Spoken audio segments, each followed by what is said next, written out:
Hey, what is up, players? Warboss Tay back up in this mug. Let's build us a Watch Captain Halgrim.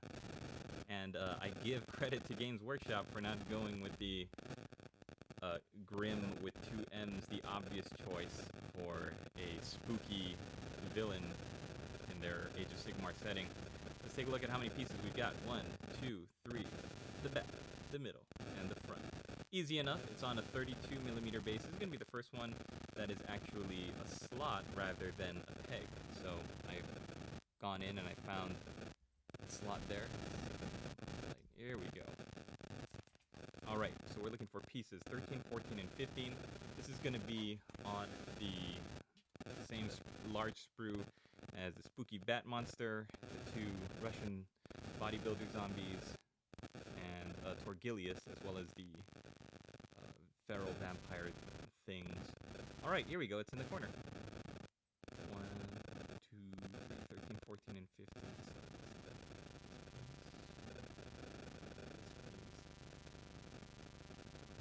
All right, so I'm going to clip those off camera. Hope you guys are doing well out there. It's a nice, beautiful day. Perfect to be sitting inside, painting up your miniatures, catching up on that backlog while Games Workshop and every other miniatures company in Europe figures out how the heck they're going to survive this manufacturing and distribution problem that they're all facing. Guys, I'm telling you, clipping out this miniature, and I bet it's going to be the same when I'm clipping out the Ulfen watch. It really is bringing back Graveguard feelings, skeleton feelings of the Games Workshop Vampire Counts models. Yo, what's up? How you doing, Marsh? All right, 3 pieces. Simple.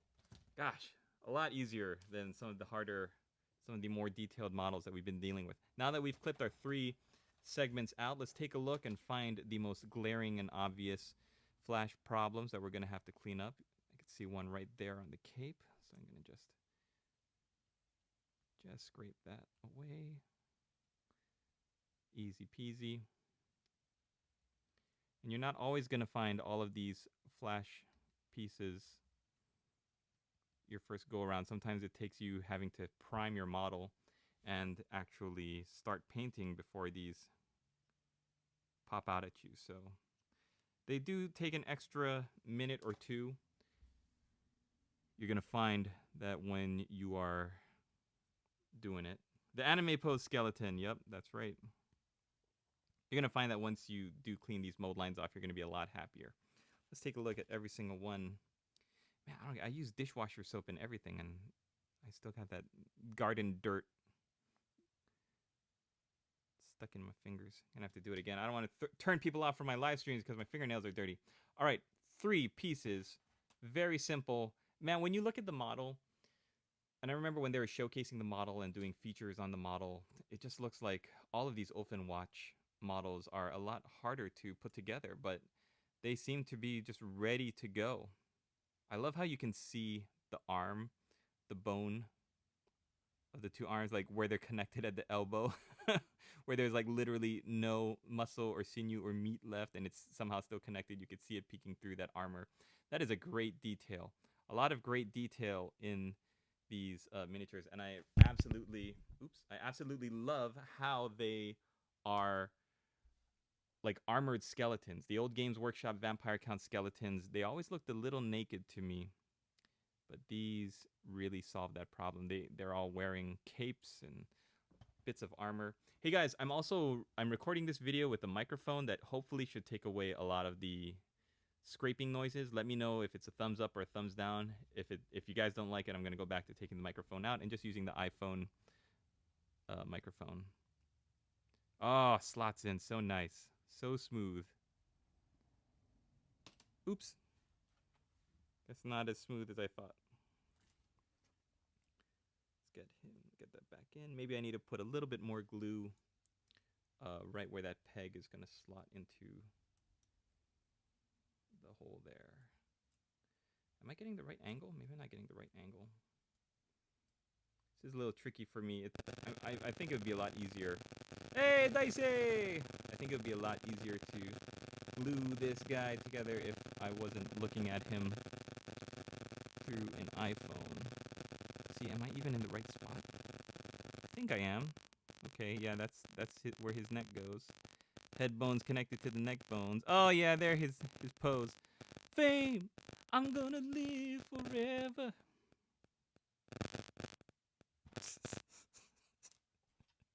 All right, and the last part is the breastplate. Did they actually? Yeah, you could see some of the rib cage sticking through. I love it. Don't glue your fingers now. I know. I won't, Dicey. Okay, so it looks like you're going to be able to see some of his rib cage through the armor. Oh, and I see. Yeah, there's his hand that goes right into the gauntlet. Come on, buddy. Come on, buddy. Pro at work. I wish, Dicey. Just fumbling my way through here. You don't with the plastic glue yet. Oh, is it supposed to kind of? Yeah, I guess so. What? That's so weird. Oh, you guys, that looks so weird. His without this front armor piece, you might have noticed that his head looked like he was standing straight. He looked like very masculine silhouette, but now with this front armor piece, it looks like he's got his head cocked to the side a little bit more than he really is. It looks like his right shoulder is pushing forward more than, man, if you see this in the live replay, if you go back after I'm done filming this and posting it, take a look at the model before I glue the front plate on. It looks very solid, very strong, very masculine. And now it looks like he's throwing out his front hip more. He's pushing out his right shoulder. He's cocking his head a little bit more to the side. It looks a little too posed for... This is supposed to be the bad guy. The big bad of the skeleton crew that's going up against the heroes. And they couldn't think of a stronger pose than this. And I get maybe they're going for him being like shambling and his body like not working correctly, like it's kind of held together by death magic and it's almost like a puppet, a marionette. I just wish they gave him a stronger pose. Like my boy Krell. Oh, now that is a beefy skeleton. That is a beefy boy for a skeleton. When I compare this model, I wonder if I have my Krell model.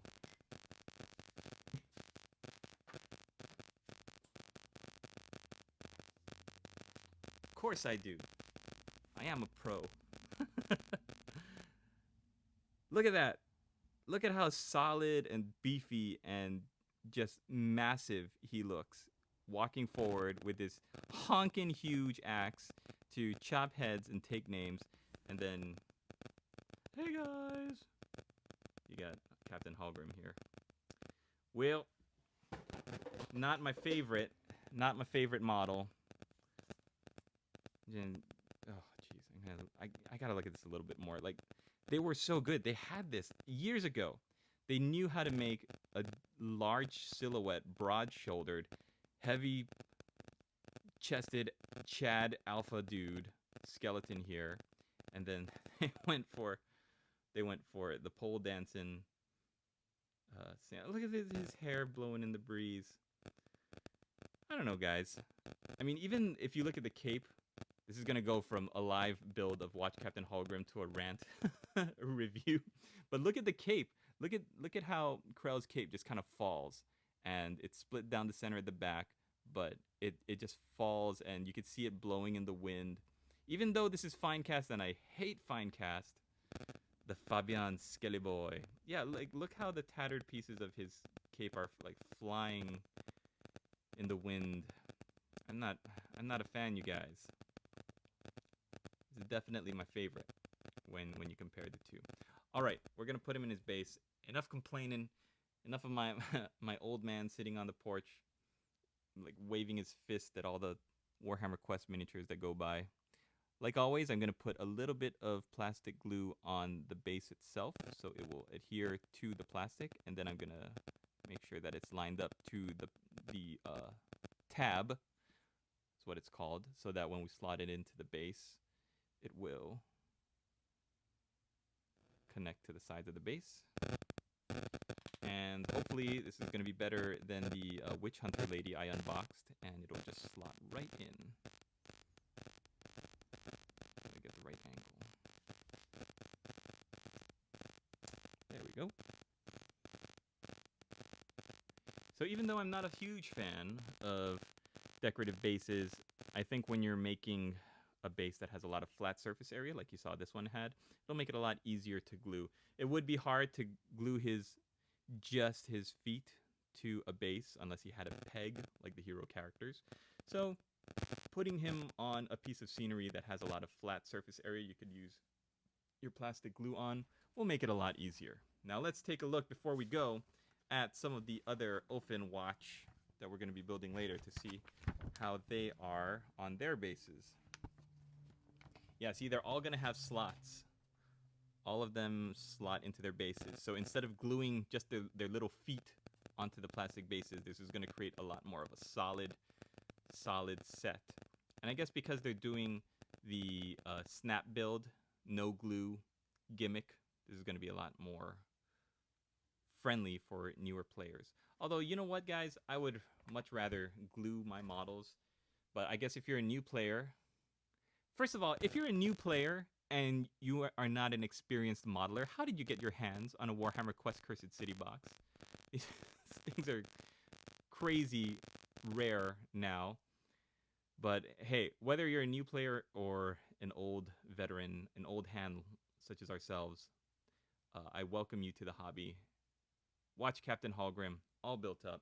I'm going to cover his base with the AK Interactive Rough Terrain from their diorama series so that it's going to create a nice textured surface like we've got there. In fact, I did Torgilius just about an hour ago, and he looks like he's almost set. Once you have it on, it's really good to just wipe away any that get on the base before that dries. So that's what I'm going to do. I'm going to use that, and then we'll see. Maybe we'll come back in a little while and build up the big Russian ogre zombies. And yeah, thanks for watching, everybody. Hope you enjoyed this video. If you can, hit that like button before you go. Leave me a comment down below. And if you want to join the Discord, we're always over there posting new videos and pictures. And it's a great community. Thanks for watching, everybody. Hope you're having a great day. Stay safe. Keep on painting. And we'll see you in the next video.